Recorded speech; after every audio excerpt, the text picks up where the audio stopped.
There's so much talk these days about so-called cancel culture. For the uninitiated and those living under a rock, cancel culture is essentially a form of modern-day ostracism where someone, something, or a piece of cultural heritage or tradition is thrust out of social or professional circles. If that sounds like a bunch of jargon, essentially it's the mass canceling or showing of disapproval for something coupled with social pressure or shaming to ensure everyone is on the same page. At least that's how it's supposed to work. It's not uncommon for public opinion to shift away from how things have been done in the past. As political and cultural ideologies progress, things that were once deemed acceptable or even the norm are now sometimes deemed inappropriate. Cancel culture is widely observed on social media platforms like Twitter and Instagram, where grassroots coalitions are formed to raise awareness to injustices and prejudices depicted in books, movies, music, and other parts of popular culture. Critics of cancel culture love to throw around the term Orwellian. They view the trend as a form of populist censorship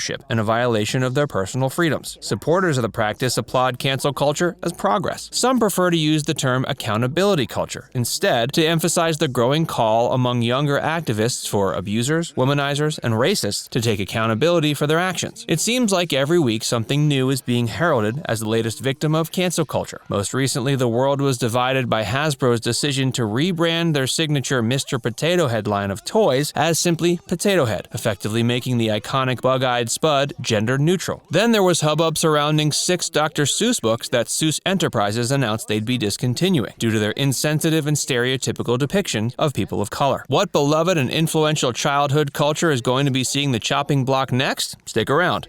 Space Jam: A New Legacy. The original Space Jam came out in 1996, and with that release, audiences were introduced to a new slew of anthropomorphized characters. One of these was Lola Bunny. She was point guard for the Toons Squad, the team comprised of classic Looney Tunes characters and Michael Jordan. A sequel was planned as early as 1997, but it took until 2014 before the project began to really take shape. Principal photography for the new film began in 2019 and was named Space Jam: A New Legacy in April of 2020. In the first film, Lola Bunny wore a crop top with bare midriff, and she was a very busty bunny. Entertainment Weekly just revealed an updated design for the Space Jam characters on Thursday. The new Lola is substantially less sexualized in her new incarnation. Instead of bouncing around the court in skimpy attire, she now wears a full-length uniform, just like the other members of the squad. The redesign has thrown the internet into a tizzy. Some, mostly conservative commentators, have called it the latest example of cancel culture. The debate has also touched on what it means to be a strong, empowered female character and how that intersects with aesthetics. Hey, if you're enjoying this video so far, make sure you give it a like and subscribe to Trender if you haven't already, and stick around for a lot more about Space Jam.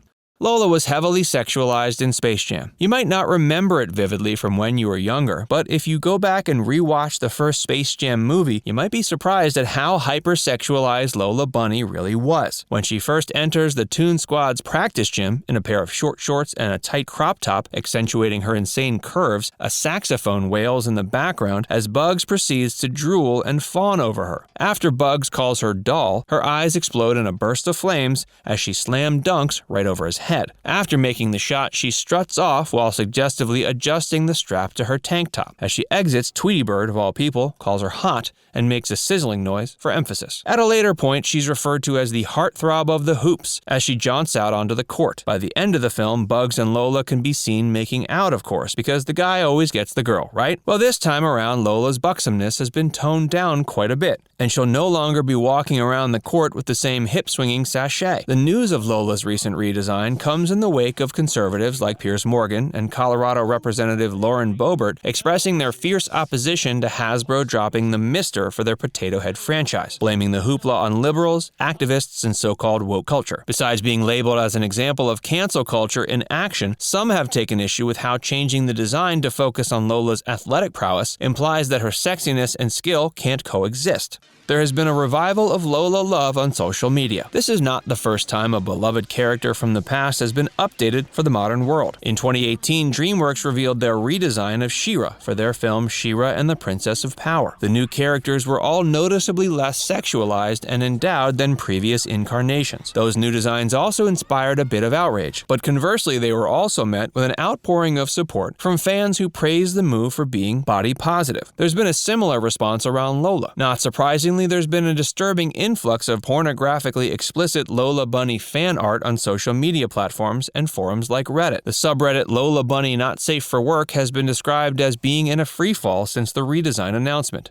Pepe Le Pew is also effectively canceled. Yep, you heard that right. Warner Brothers announced last week that the incredibly rapey cartoon Skunk will no longer be featured in any upcoming projects. It was previously reported that Pepe was just going to be nixed from the upcoming Space Jam sequel, but now The Hollywood Reporter has confirmed the studio has no plans on Pepe returning to any other animated movie or TV show. Pepe has come under fire in recent times for what some have called the normalization of rape culture. The New York Times published a damning piece that took the spotlight off of Dr. Seuss and the 6 books that got pulled and aimed all that ire onto Pepe. But the word on the street is that Warner Brothers privately made the decision to scrap the character over a year ago. Originally voiced by actor Mel Blanc, Pepe Le Pew first started appearing in cartoons in the mid-40s. His entire shtick revolved around his relentless attempts to seduce Penelope Pussycat, a black cat who accidentally gets marked with a white stripe, giving Pepe the wrong impression that she is in fact a skunk like him. Pepe was always depicted as very forceful in his advances, which has led to his character facing heavy criticism in the abuse-intolerant post-Me Too world. Even though Pepe won't be making a cameo in Space Jam, Bugs, Daffy, Marvin, Tweety, Sylvester, and Foghorn Leghorn will all make their appearances alongside live-action stars like LeBron James, Don Cheadle, Chris Davis, Sonequa,